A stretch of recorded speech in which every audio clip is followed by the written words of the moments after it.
नमस्कार दोस्तों, स्वागत है एक बार फिर से आपके अपने परिवार अमेजिंग मैथ सॉल्वर में।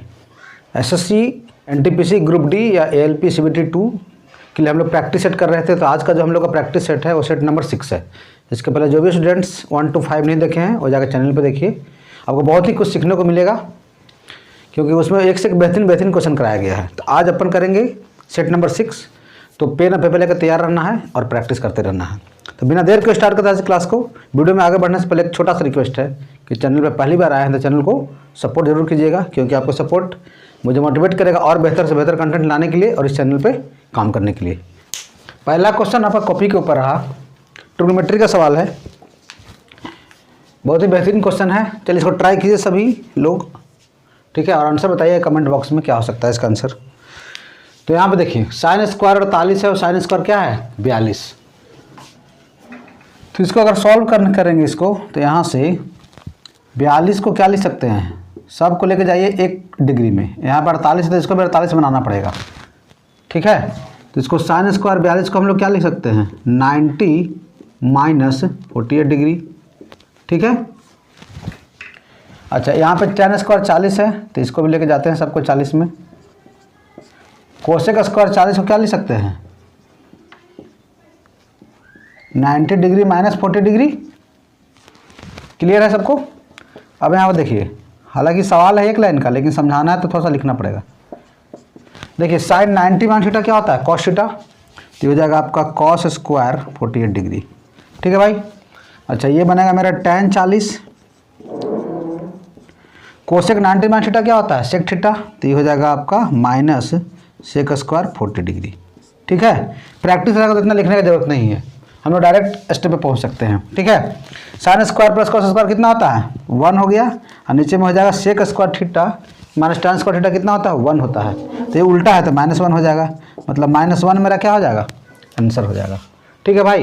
अगर प्रैक्टिस रहेगा तो आप 48 और 42 कितना होता है 90 होता है ना। इसका मतलब कि अगर इसमें हम ट्रिक की बात करते हैं तो अगर a प्लस बी अगर 90 डिग्री होता है, ठीक है, तो sine square a plus sine square b बराबर कितना होता है, इसका वैल्यू होता है 1, ठीक है। आप डायरेक्ट रिजल्ट भी याद कर सकते हैं, ठीक है।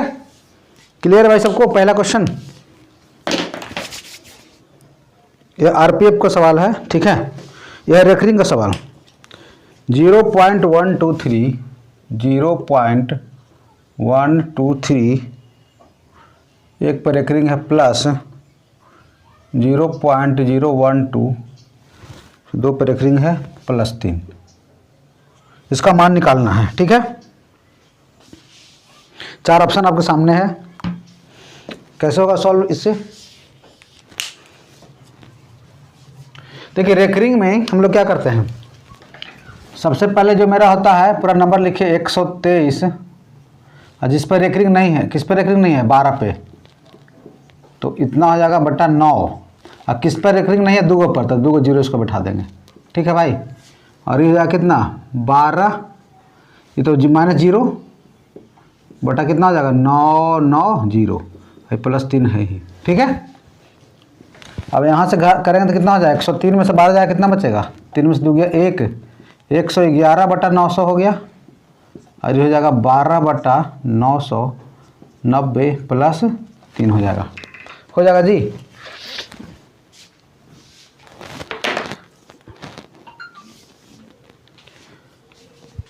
यहाँ इसका एलसीएम कितना हो जाएगा, इसका एलसीएम जो हो जाएगा आपका ये हो जाएगा 99 कितना 100, ठीक है। तो यहाँ से 9 से कितना बार में कटेगा 11 बार में, तो 11 का 11 और ये हो जाएगा कितना 11 का एक खाते में रहा 1, 11 का 11 12 से कैसे हो जाएगा, ठीक है। और ये हो जाएगा कटेगा तो कितना बार में 10, ये हो जाएगा 120, और ये हो जाएगा आपका 3 से करेंगे, या 3 इसको मत कीजिए, इसको अलग रहना दीजिए, क्योंकि ऑप्शन में क्या आपको 3 पूर्णांक दिया गया है। तो इसको हमको कैलकुलेटर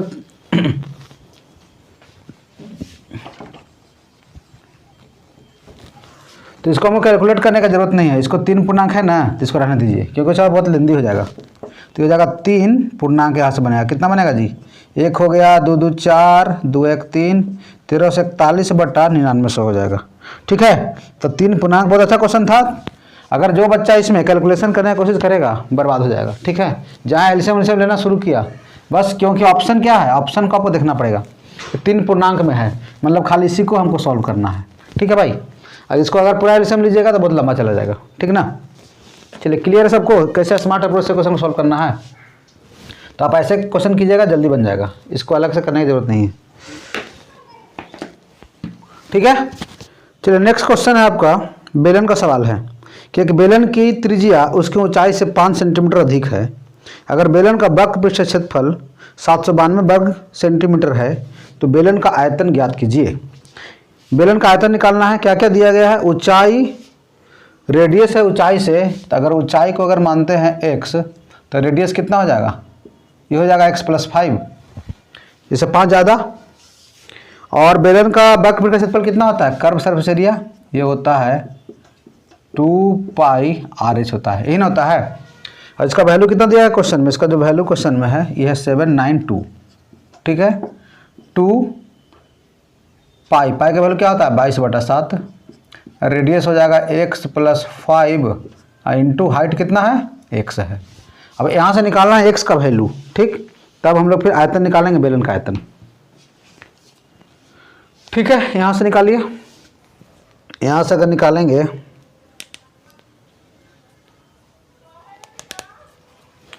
तो यहाँ से निकालेंगे, कटेगा कितना बार में, 22 से 22 × 66 और फिर 6 बार में। ठीक है, 2 से 18 बार में, तो ये हो जाएगा 18 से 26 से, मतलब ये हो जाएगा 126 बराबर x इंटू x + 5।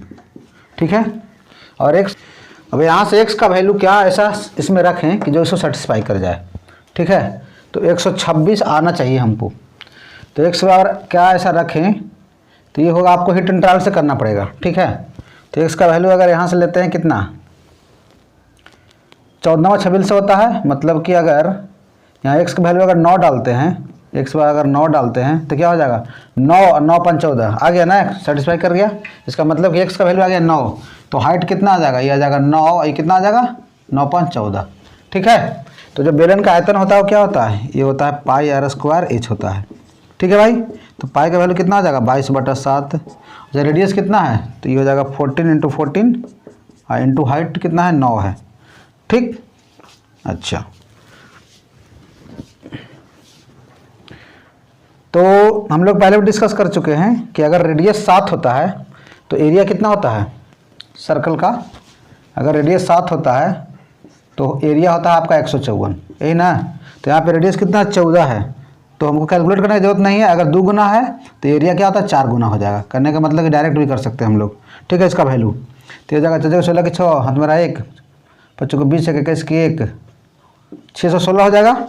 तो इसका डायरेक्ट वैल्यू हम लोग निकाल सकते हैं। ठीक है जी, तो 616 में करेंगे 9 से, तो ये हो जाएगा 9 × 6 = 54 की 4 5, 9 × 54 = 155। इतना कुछ मीटर है, सेंटीमीटर में है, क्या दिया गया है, ये जो दिया गया है आपका सेंटीमीटर है, तो मेरा आंसर आ गया सेंटीमीटर²। ठीक है, इसको इस तरीके से सॉल्व करना है। अब क्वेश्चन में एक लूप होल है। ठीक, एक लूप होल, चलिए तो हो गया अपना, ये तो नॉर्मल मेथड, ये तो आपको आना चाहिए कम से कम। ठीक है, अगर ऑप्शन, इसमें 4 को ऑप्शन दिया गया है, 4 ऑप्शन है, तो अगर बेलन का आयतन निकालना हमको πr², तो इसमें कहीं ना कहीं 11 का मल्टीपल आना चाहिए। तो 4 ऑप्शन में केवल एक ही ऑप्शन है 55 से 44, जो कि 11 से कटने वाला है, बाकी कोई नहीं कट रहा है। तो आप लूप होल देख सकते हैं क्वेश्चन का। अगर मान लिया 2 ऑप्शन आ गया तो फिर तुमको सॉल्व करना ही पड़ जाएगा। ठीक है, वो डिपेंड करता है लक पर कि क्वेश्चन ऑप्शन में क्या दिया गया है। अगर नहीं, अगर ऑप्शन 2 ऑप्शन मिल जाएगा तो फिर हम लोग क्या करेंगे, फिर हमको बनाना पड़ेगा। ठीक है भाई, तो ऑप्शन में आप लोग इस भी देख सकते हैं कि क्या, अगर लूप होल कहीं बना तो फिर ज़्यादा सॉल्व करने की जरूरत नहीं है। ठीक है, समझ में आया, चलिए क्लियर है सबको। देखिए नेक्स्ट क्वेश्चन है आपका मीन का। ठीक है, माध्य वाला दिया हुआ क्लास 0 से 10 के बीच में इतना है। तो जो मीन का जो फॉर्मूला होता है वो क्या होता है, वो आपको पता होना चाहिए। मीन जो होता है ये होता है σfx बटा σf होता है। ठीक है जी, ये फॉर्मूला आपको याद होना चाहिए, तभी क्वेश्चन बनेगा। ठीक, अब यहाँ पे देखिए,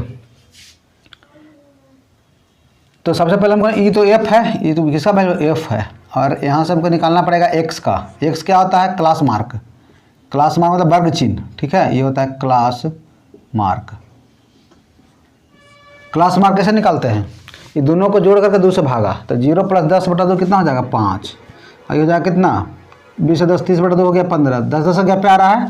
तो 5 10 15, 10 25, 10 35 और 10 45 हो जाएगा। हो गया। अब इसको निकालना पड़ेगा। अच्छा, अब दोनों को फिर गुना करना पड़ेगा, ठीक है। अच्छा ठीक है, तो मीन कितना दिया हुआ? 26। थोड़ा कैलकुलेशन है क्वेश्चन में, तो कैलकुलेशन तो करना पड़ेगा ना भाई। देखिए 26 बराबर, अच्छा गुना करेंगे तो 8 × 40, ये हो जाएगा 8 × 40 प्लस 150 प्लस हो जाएगा 25 के, ये हम डायरेक्ट भी जोड़ के लिख सकते हैं। 210 हो गया, और ये 12 × 50 60 के 0, 6 बच्चों 48, 6 कितना होता है? 54 होता है। बेटा सिग्मा है, सबको जोड़िए, तो 12 6 18, 18 10 28, 28 और 8, ये हो जाएगा 36 प्लस के हो जाएगा। अब यहाँ से निकालना है के का वैल्यू, ठीक है। तो के का वैल्यू अगर निकालते हैं तो कैलकुलेशन अगर यहाँ से दिख रहा है क्या? यहाँ पर देखिए तो 24/6, अच्छा 150 + 40 कितना? 190, 190 और 210 कितना हो जाएगा? ये हो जाएगा 400, और 4 5 940, तो हो जाएगा 940 प्लस 25 के बट्टा 36 प्लस के हो जाएगा, ठीक है। तो आप के का वैल्यू जो है ऑप्शन से भी हेल्प ले सकते हैं, ठीक। के का वैल्यू क्या है? 8 है, 4 है, 1 है, 40 है, यही ना है। तो ऐसा कौन सा वैल्यू लें कि हमको सॉल्व करने पे आ जाए, ठीक है। अगर 4 लेकर के देखते हैं तो 36 4 40 हो जाएगा, 25 चौका 100 हो जाएगा। तो अगर के का वैल्यू यहाँ से लेते हैं 4, ठीक है, तो ये हो जाएगा आपका, चेक करके देखना पड़ेगा, ठीक है। 1 तो होगा नहीं, 10 भी नहीं होगा, 4 लेकर के देख रहे हैं, अगर आ गया तो मेरा सही है। तो ये हो जाएगा 940 प्लस आ जाना चाहिए, ये हो जाएगा 25 चौका 100, मतलब कि ये हो जाएगा मेरा 1040, और ये हो जाएगा 36 4 40। इसको करने पर आ रहा है 4 दूनी 8 2 आ गया ना। इसका मतलब कि के का वैल्यू कितना आ गया? के का वैल्यू आ जाएगा 4। पूरा सॉल्व नहीं करना है भाई, यहाँ पे दिमाग लगा देना है, ठीक है। स्मार्ट अप्रोच यही है, एग्जाम में कैसे सॉल्व करना है। देखिए प्रैक्टिस लगाने से क्या फ़ायदा होता है कि आप क्वेश्चन को कैसे टैकल करना है एग्जाम में। बनाने के लिए तो कोई बना लेगा एग्जाम के बाहर, ठीक है, लेकिन जो फास्ट बनाएगा तो फास्ट कैसे बनेगा? जब आप क्वेश्चन मिक्स क्वेश्चन कीजिएगा तो पता चलेगा कि कौन सा एक, क्योंकि रिकॉल होगा फार्मूला। चैप्टर वाइज पढ़ते हैं हम लोग तो क्या होता है उसमें कि हम लोग का चैप्टर में का फार्मूला याद रहता है। कि जब मिक्स क्वेश्चन जब करते हैं तो हम लोग को पूरा सिलेबस का फार्मूला याद होना चाहिए, तभी ना हम लोग सॉल्व करेंगे। अब यहाँ देखिए सॉल्व करने का इसमें जो टेक्निक है, मुश्किल से जो बच्चा इसको सॉल्व कीजिएगा क्रॉस मल्टीप्लाई करके, फिर बहुत ज़्यादा टाइम चला जाएगा, ठीक है, बहुत टाइम लग जाएगा। उसमें आप 2 क्वेश्चन बना लीजिएगा, ठीक है भाई। अगर वीडियो से सीखने को कुछ भी नया मिल रहा है तो वीडियो को लाइक ज़रूर करना है भाई। आप लोग लाइक नहीं करते हो, ठीक है, ये अच्छी बात नहीं है, क्योंकि पढ़ाने में बहुत लगता है एफर्ट, ठीक है। चलिए क्वेश्चन है कि यदि कोण 5x - 2 डिग्री और 82 डिग्री एक संपूरक कोण बनाते हैं, मतलब सप्लीमेंट्री एंगल, तो x का मान क्या होगा? देखिए ये भी क्वेश्चन आपका आया हुआ है, तो ये हो जाएगा 5x - 2 प्लस 82। अगर संपूरक बोलेगा तो क्या करेंगे? इसका संपूरक जो होता है दोनों को मिला कितना होना चाहिए? 180 डिग्री। अगर कोटिपूरक बोलेगा तो दोनों को मिला के 90 डिग्री, ठीक है। मैंने सभी सब पढ़ा रखा है सब, ठीक है, ज्योमेट्री में। तो यहाँ से हो जाएगा आपका 5x, 82 में जो कितना हो गया 80, तो उधर जाएगा 80, तो हो जाएगा 100, ठीक है। तो यहाँ से x बड़ा कितना आ गया? 20 डिग्री हो जाएगा मेरा, ठीक है जी। तो ऑप्शन जो हो गया मेरा कौन सा? A is the correct option. Clear है सबको? कोई दिक्कत, कोई कन्फ्यूजन यहाँ तक? चलिए आगे बढ़ते हैं। परसेंटेज का सवाल है, देखिए बहुत वायरल सवाल है ये परसेंटेज वाला। क्या कर रहा है? जॉन को एक परीक्षा में 20% अंक प्राप्त हुए और वह 10 अंकों से फेल हो गया।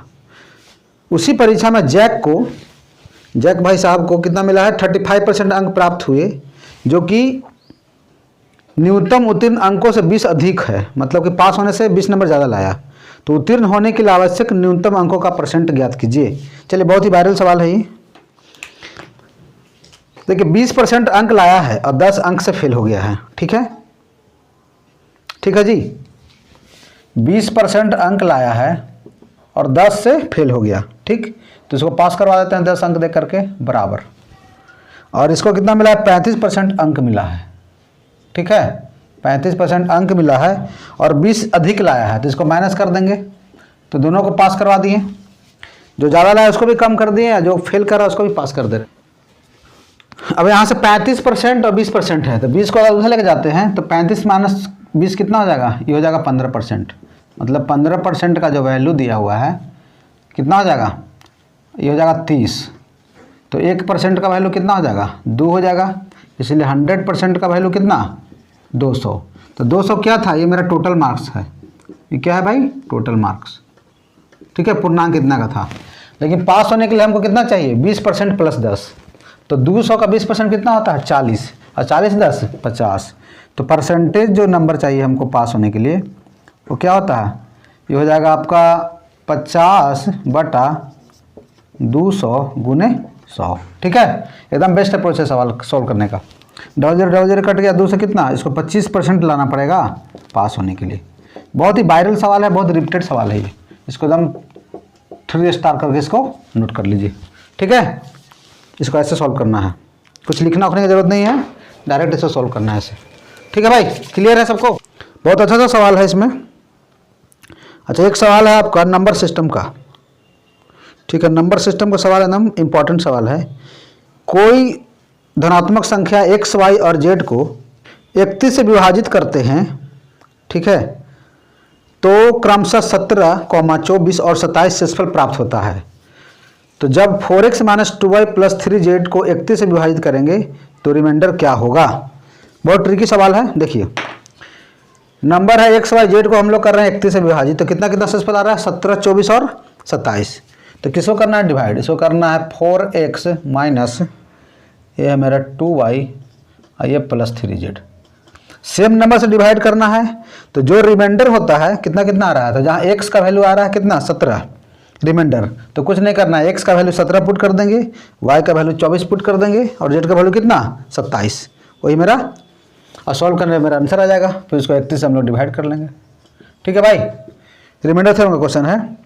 तो हो जाएगा 4 गुने 17 माइनस 2 इंटू ये कितना बचेगा 2 इंटू 24 प्लस 3, जेड का वैल्यू जो है कितना 27 है। इसको फटाफट गुना कीजिए, 7 चौका 68 माइनस 24 दूनी 48 प्लस 27 81/31। अब यहाँ करेंगे तो कितना हो जाएगा 8 1 9 और 814, तो ये हो जाएगा 149 माइनस 48/31। तो ये हो जाएगा 9 में से 8 गया 1, 101/31। तो इसको अगर भागफल करेंगे तो कितना रिमाइंडर आएगा, 31 93 और 8 होता है ना, इसका मतलब कि रिमाइंडर मेरा कितना बच जाएगा, 8 मेरा बच जाएगा रिमाइंडर। क्लियर है सबको। बहुत अच्छा जबरदस्त क्वेश्चन था ये। ठीक,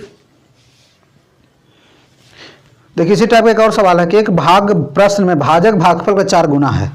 भाजक भागफल कितना है, 4 गुना, और शेषफल का 2 गुना है। ठीक है, यदि शेषफल 32 हो तो भाज्य ज्ञात कीजिए। अच्छा, भाज्य ज्ञात करना है हमको।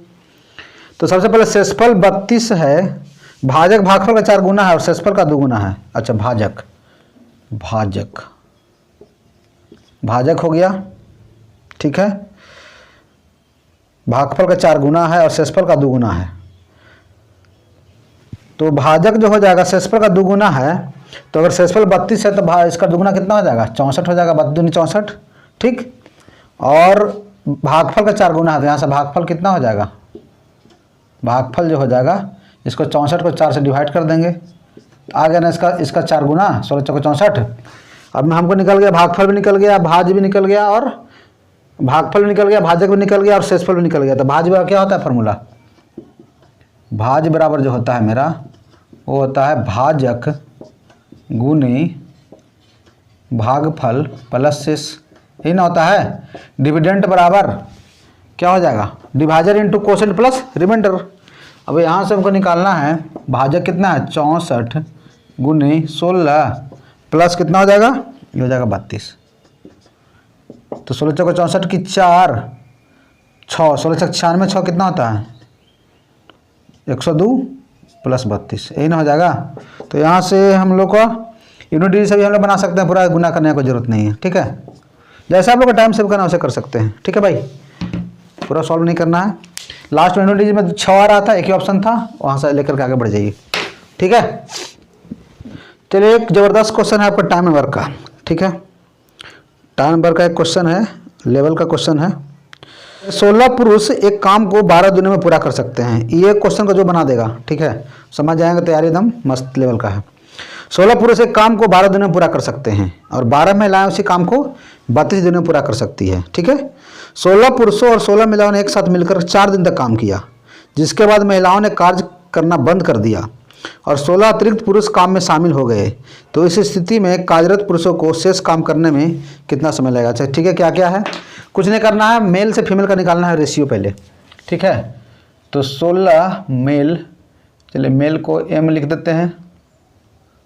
ठीक है, 16 मेल कितना दिन में कर रहा है? 12 दिन में, तो 16 गुने 12 हो जाएगा बराबर 12 महिलाएं, तो 12 फीमेल जो कर रही है कितना दिन में कर रही है?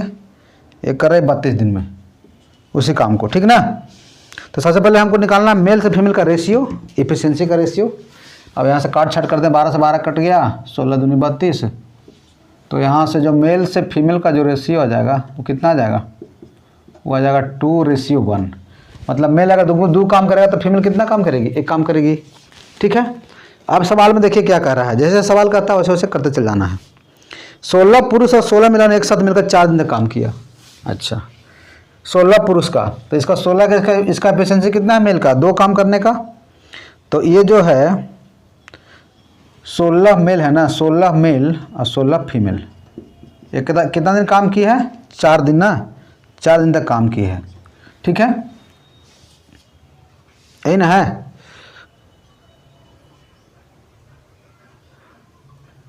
तो टोटल वर्क जो मेरा हो जाएगा, यहाँ से टोटल वर्क निकाल सकते हैं किसी से भी। अगर मेल का रेशियो कितना है? 2 है ना, तो ये हो जाएगा टोटल वर्क। यहाँ से पहले निकालिए, टोटल जो वर्क निकलेगा मेरा, टोटल वर्क जो हो जाएगा कितना हो जाएगा? 16 गुने 2 गुने 12। सबको समझ में आ रहा है ना जी टाइम वर्क का? तो 16 दूनी 32, तो 12 दूनी 24 की 4, 32 गुने 12, 32 24 4 6, 384 हो जाएगा टोटल वर्क। ठीक है, अब यहाँ 4 दिन तक काम किया था, कितना काम किएगा? मेल का कितना एफिशिएंसी रेशियो? 2 है, तो 16 दूनी 32, 32 16 क्या होता है? 32 से 16 होता है आपका 48, 48 गुने 4, मतलब कि 192 काम कर लिया है। ठीक है, टोटल काम मेरा ये था, इतना काम हो गया, तो शेष काम कितना बचा? शेष काम जो मेरा बचा, चलिए इसको इधर लिख लेते हैं। शेष काम जो मेरा बचा, शेष काम,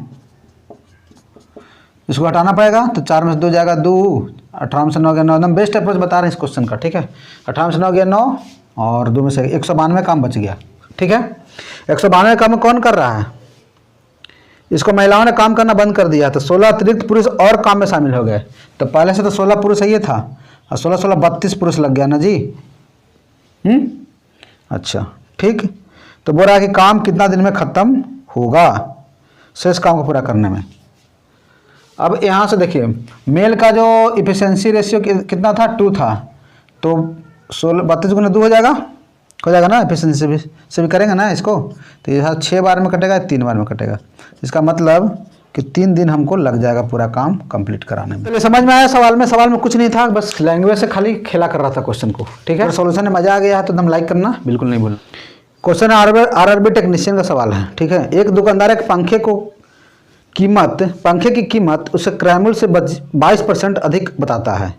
एक दुकानदार एक पंखे की कीमत उसे क्रैमुल से 22% अधिक बताता है और उस पर 15% की छूट देता है। ठीक है, यदि वह पंखे को 51 से 85 रुपये में बेचता है तो पंखे का क्रैमुल ज्ञात कीजिए। चलिए क्वेश्चन क्या कह रहा है आपसे? क्रैमुल से 22% अधिक अंकित किया है, ठीक, और कितना बेच रहा है? 15% की छूट पर बेच रहा है, 51 से 85 रुपये में।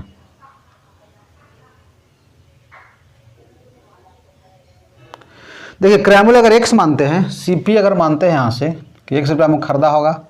अच्छा 22% अधिक अंकित कर दिया, मतलब अधिक बताया, तो कितना बता दिया? वो बता दिया 122 100/100 बता दिया इसका दाम। ठीक है, और इस पर 15% का छूट दे दिया, मतलब इसको बेचा हो कितना में? 85/100 में। और कितना में बेच रहा है? 51 से 85 में। बस यही आपको एक्स का मान निकालना है।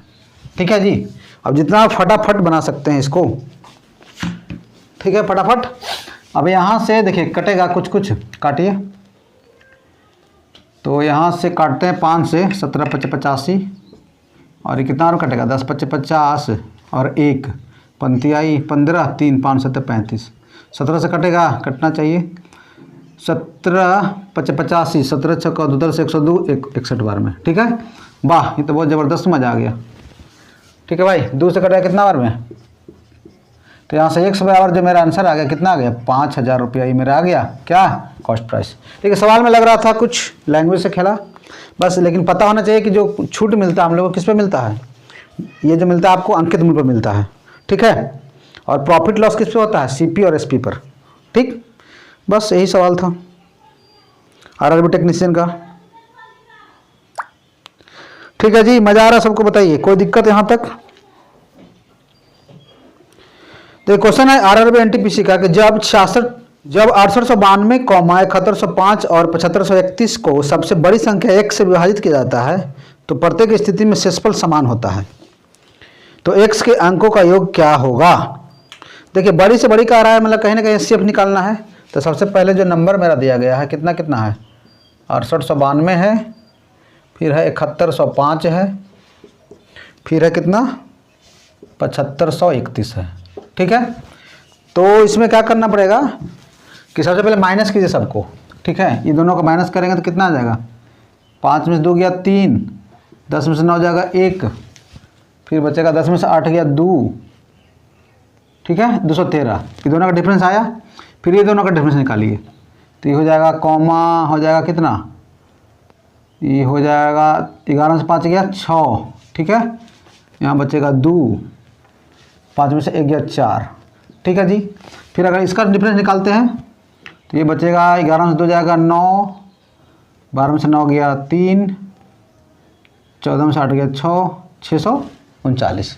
अब इसका जो एचसीएफ आएगा, इसका एचसीएफ कितना आएगा, इसका जो एचसीएफ निकालेंगे ये निकल जाएगा सिंपल सा 213, जो सबको काट दे रहा है हाईएस्ट कॉमन फैक्टर। अब जो बता रहा है कि जो संख्या मेरा आया है यही मेरा इसका किसका वैल्यू है, एक्स का वैल्यू है। ठीक, तो बोला इसके अंकों का योग बताइए, तो अंकों का योग कितना कितना हो जाएगा, ये हो जाएगा 2 + 1 + 3, 3 2 5 1 6 हो जाएगा। ठीक है, बहुत ज़बरदस्त क्वेश्चन था ये एनटीपीसी का। ठीक है, चलिए मज़ा आ रहा था भाई, सॉल्यूशन का एकदम एंजॉय करते रहिए। मज़ा आ रहा था, वीडियो को लाइक करना बिल्कुल नहीं भूलना। ठीक है, क्योंकि बहुत स्मार्ट अप्रोच के साथ हम लोग क्वेश्चन को डील कर रहे हैं। चलिए नेक्स्ट क्वेश्चन है, एबीसीडी एक समलंब चतुर्भुज है जिसमें एबीसीडी के समानांतर है तथा ई और एफ भुजाएं एडी और बीसी के मध्य बिंदु हैं जो समानांतर भुजाएं नहीं है। ठीक है, ईएफ एबी के समांतर है और एबी का दिया हुआ वैल्यू 28 सेंटीमीटर, सीडी इतना है, तो ईएफ का मान बताइए। देखिए बहुत अच्छा क्वेश्चन है ये है समलंब चतुर्भुज। समलंब चतुर्भुज में क्या होता है कि दो भुजा होता है समानांतर, ये दोनों साइड होता है पैरेलल और दो साइड क्या होता है नॉन पैरेलल होता है ना। अच्छा, अब इसमें जो बता रहा है कि जो एडी और बीसी का मध्य बिंदु, अच्छा एबीसीडी के समानांतर है। ठीक है, ई और एफ भुजाओं एडी और बीसी के मध्य बिंदु है। एडी और बीसी के मध्य बिंदु ई और एफ है, यहाँ पे इसका मध्य बिंदु है ई है, ये क्या है मेरा एफ है। ठीक है, इसको मिला देते हैं। जो समानांतर नहीं है, मतलब ये जो भुजा क्या समानांतर नहीं है। ठीक, तो बोल रहा है इसमें सवाल में कि आपका ईएफ का मान बताना है, ये वाला नंबर। ए बी का वैल्यू आपका कितना कितना है, ए बी का वैल्यू है 28 सेंटीमीटर और ये कितना है सी डी का वैल्यू 18 सेंटीमीटर और ई और एफ क्या है मध्य बिंदु। तो इसका डायरेक्ट फार्मूला होता है, अगर समलंब चतुर्भुज में अगर कोई दो भुजा मध्य बिंदु है, ठीक है, जो कि समानांतर नहीं है, ए डी बी सी क्या है समानांतर नहीं होता है, तो इसमें आप लोग ई एफ का फॉर्मूला डायरेक्ट याद रखिएगा। ये जो होता है क्या होता है A B + C D by 2 होता है। जब मध्य बिंदु रहेगा तब, ठीक है, तभी फॉर्मूला लगेगा, अदरवाइज नहीं लगेगा। ठीक है, अब यहाँ से ए बी का वैल्यू कितना, ये हो जाएगा 28, ये हो जाएगा +18/2, तो यहाँ से हो जाएगा 8 8 16 की 6, 40/2 कितना हो गया 23। बहुत ही ज़बरदस्त क्वेश्चन था ये। ठीक है, तो ई एफ का वैल्यू हमको निकल गया। क्लियर है भाई, एकदम छपने वाला सवाल है ये सब। ठीक है, तो आज के लिए हम लोग इतना ही रखते हैं। जितना भी टॉप क्लास का सवाल बन रहा था आपका railway, NTPC, group D, ALP, किसी के लिए भी मैंने कोशिश किया कि सभी को कवर कर लिया जाए। तो सॉल्यूशन कैसा लग रहा है आप ज़रूर बताइएगा। ठीक है, और कोई सजेशन होगा आपका इंपॉर्टेंट सजेशन तो आप लोग कमेंट बॉक्स में कमेंट कर सकते हैं। तो मिलते हैं नेक्स्ट वीडियो में और भी टॉपिक के साथ। जब तक लिए जय हिंद, वंदे मातरम।